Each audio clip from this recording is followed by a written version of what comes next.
अभय मोरेश्वर चौलकर यांच्या माध्यमातून आणि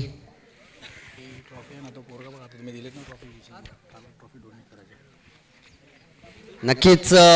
खरोखरच एक मोठा खेळाडू काय असतो आणि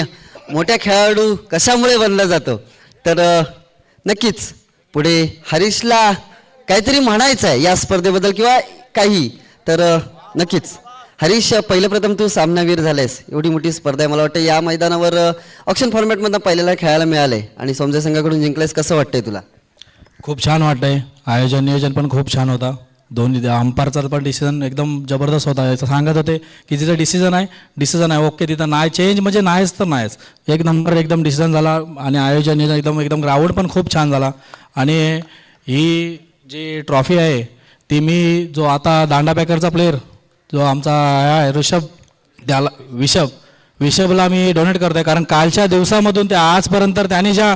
माझ्या बॉल सोडायला त्यांनी जे हे केलेत ना बॉल पकडलेत ना अफलातून प्लेअर आहे तो नक्कीच एक मोठा खेळाडू काय असतं की सामनावीरचं चषक आपल्या मेहनतीवर आपल्याला मिळालंय पण हे चषक त्यांनी विशद वाडकरला डोनेट केलंय खरोखरच एक मोठ्या खेळाडूची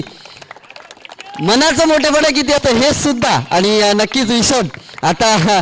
हरीशने एक मोठ्या खेळाडूने तुझ्याच संघातील खेळाडूने हे चषक तुला डोनेट केले आता कसं वाटतंय 2 चषक एकाच वेळी हातात भेटलेत खूप छान आणि हरीश बद्दल सांगायचं झालं तर काय सांगशील थँक्यू नक्कीच बोलायला शिकलं पाहिजे प्रत्येकाने त्यानंतर सर्वोत्कृष्ट गोलंदाज आणि चषक आपल्याला लागले अभय मोरेश्वर चौलकर यांच्या माध्यमातून आणि मी हे चषक अनावरण करण्यासाठी अभय चौलकर यांना आमंत्रित करतो तर सर्वोत्कृष्ट गोलंदाज आहे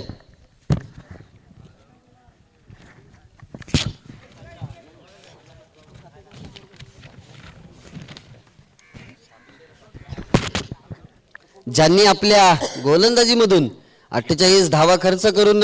7 गडी मिळवले असा सर्वोत्कृष्ट गोलंदाज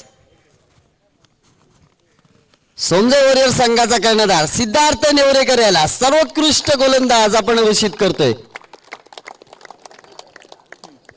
आणि सर्वांना नक्की सांगेन की तुम्ही चषक घ्यायचं आहे सर्वांना नक्की सांगेन की याच्याबद्दल कोणाला शंका असेल तर आपण अजूनपर्यंत यूट्यूब लाईव्हच्या माध्यमातून बघू शकता की कोणाच्या किती धावा आहेत आणि कोणाच्या किती गडी मिळवलेत त्याच्या विश्वासावर कोणाला कोणती चषक सुपूर्द केली जात आहेत सिद्धार्थ नेवरेकर सर्वोत्कृष्ट गोलंदाज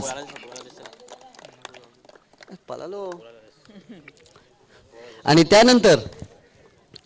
सर्वोत्कृष्ट फलंदाज आणि हे चषक आपल्याला लाभले ते म्हणजेच